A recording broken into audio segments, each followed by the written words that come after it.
الوصول للمباراة النهائية صراحة لما قدموه من مستوى مميز في هذه البطولة. يعني احنا نتكلم مثل ما تفضل بس اسف بس لان الاخوان خبروني ان حاولوا يتواصلون مع المنتخب الاردني ويروحون حق اللاعب والنجم يزن في المستشفى وعشان يطمنون عليه وعشان ايضا يصورون وياه اخر الاخبار، مو شرط لقاء ولكن يطمنون عليه ويطمنون ايضا الجمهور، ولكن ما قدروا.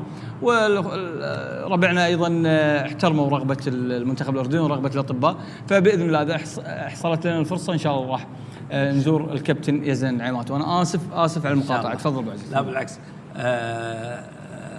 اول شيء يستحق اللاعب صراحه الزياره لانه نجم البطوله الصراحه. احنا كلنا شفنا اداءه من خلال المباريات اللي لعبها ولفت الانتباه، يعني وخصوصا من اول مباراه العقود والتعاقدات معاه والعروض اللي كانت تنهال على الكابتن يزن نعيمات، كان يستحقها لما قدمه من المستوى. لكن مشاهد بالنسبه للفريقين يستحقون صراحه الوصول للمباراه النهائيه لما قدموه من المستوى مميز في خلال هذه البطوله. اعتقد يعني المنتخب الاردني مثل ما تفضل الاخوان، يعني لابد ان الواحد يتكلم في شيء شافه على ارض الواقع لما يملكه من لاعبين ومدرب مميز قدم مستوى مميز في هذه البطوله. لعب 5 مباريات كلها فوز، قدم مستويات مميزه، 10 أهداف، هدفين.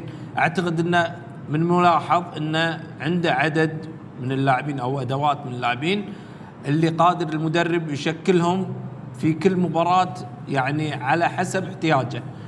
وشفنا نوعية اللاعبين اللي قدر يوصل يعني المنتخب الأردني كوصيف كاس آسيا وتأهل إلى كاس العالم، بالإضافة إلى تقديم مستوى مميز في هذه البطولة.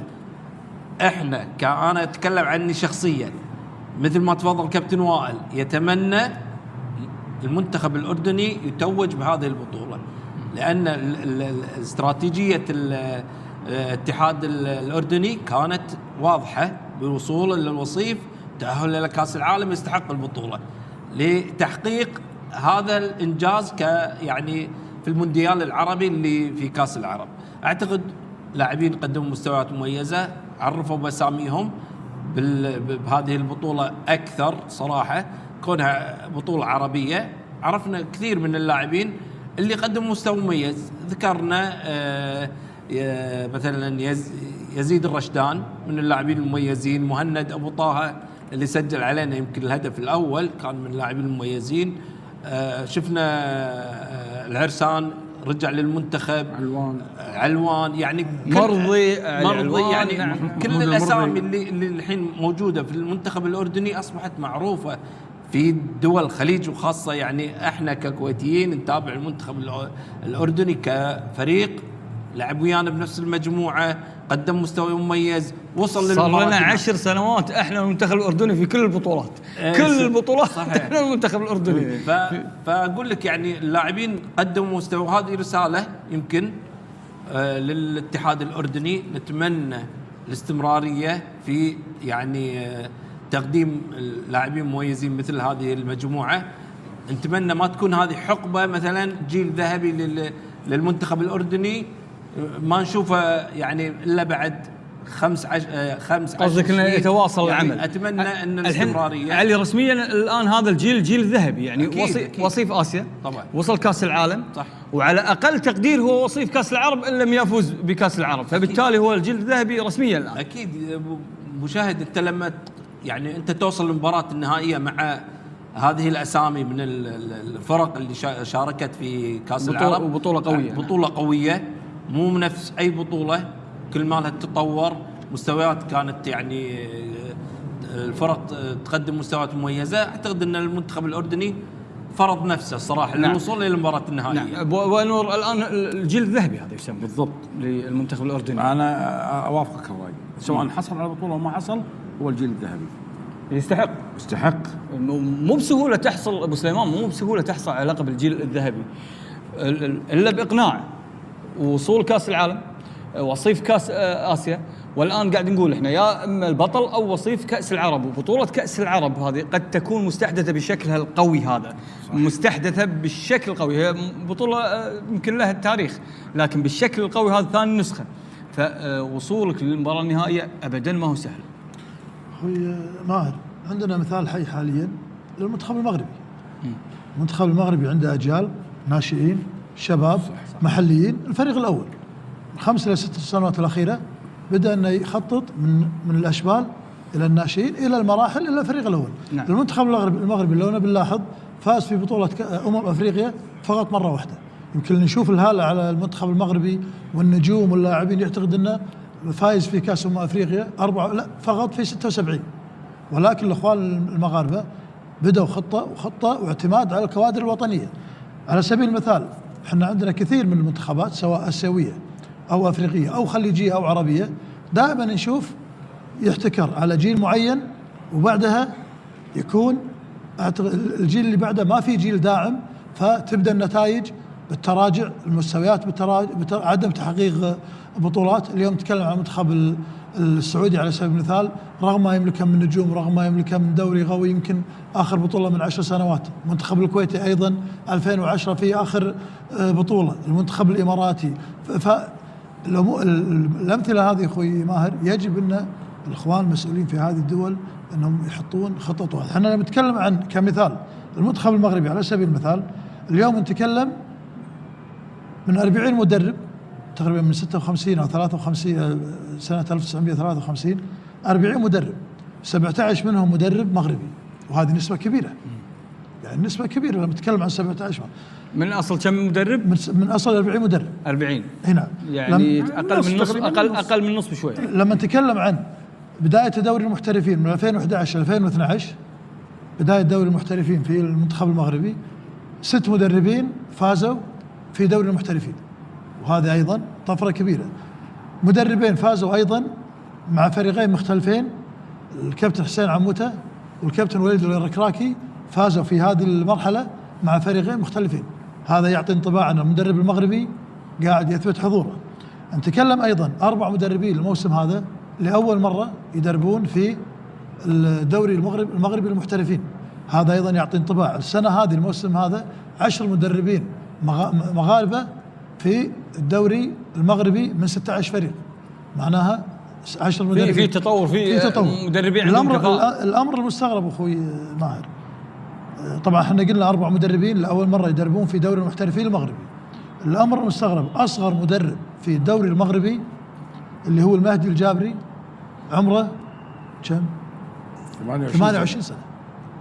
تخيل في دوري المحترفين 28 سنة. بعض اللاعبين هنا في فريق اتحاد يعقوب يعني في لاعبين بالدوري المغربي أكبر منه. فتخيل 28 سنة. فحنا اليوم نتكلم عن مدربين وطنيين ولكن عندهم الحكمة وعندهم الحنكة. اليوم نتكلم على سبيل المثال الوداد المغربي لغاية الآن متصدر الدوري، مدرب مغربي. المغربي الفاسي أيضا المركز الثالث، مدرب مغربي. النادي المكناسي المركز الخامس، مدرب مغربي. الدشيرة المركز السابع، أيضا مدرب مغربي. فتشوف الحين أن الاتحاد المغربي قاعد يسير في خطة ثابتة في تركيز على المنتخبات وعلى الكوادر الوطنية في تقديم المدرب الوطني. نعم. والدفع فيه. نعم. ويملكون 5 أكاديميات على مستوى العالم، من أفضل الأكاديميات. في المملكة. مخرجات عجيبة يعني. الله يوفقهم. أصلا العنصر المغربي موهوب، يعني الفرد المغربي أو اللاعب المغربي موهوب، عندهم ولادة، يعني المغرب ولادة باللاعبين المهاريين واللاعبين الأقوياء، ولادة. ما يخالفك لما تقول اللاعبين، بس لما تدعمها صح، في دعم، لازم دعم. يحتاج إلى مدربين طبعا أيضا ينمون مهاراتهم. لا، الموهبة ما تحتاج أجنحة. الموهبة كجسد طائر تحتاج إلى أجنحة، لا يمكن تطير بروحها. الموهبة صح. تحتاج دفع، تحتاج إمكانيات، تحتاج إيمان بالقدرات، تحتاج توفير إمكانيات. أما والله لاعب موهوب تفضل يا موهوب روح، لا.